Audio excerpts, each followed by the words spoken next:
Ayan guys, good afternoon.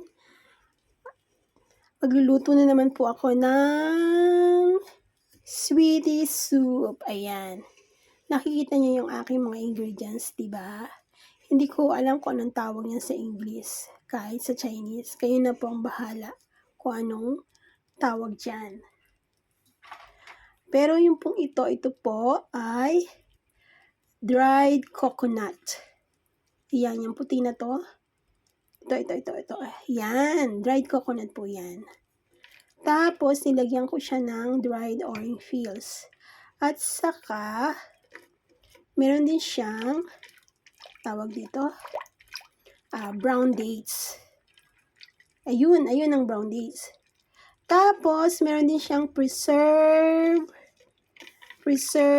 Tatawa tayo ng kutsara para makita nyo. At, ayan, yung preserve, parang kundol na minatamis na dry. Yan yung magpapatamis dyan.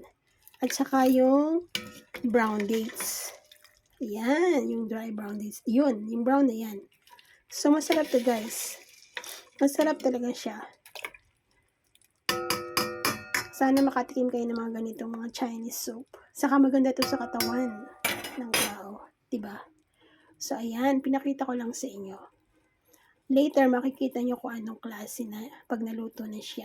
Kasi pati yung itong mga puti-puti na to, pag naluto ito, pwede nyo siyang kainin. Yes, pwede siyang kainin. Sarap kaya. Pwede siyang substitute sa rice pag naluto na to. Yan. So, watch out guys!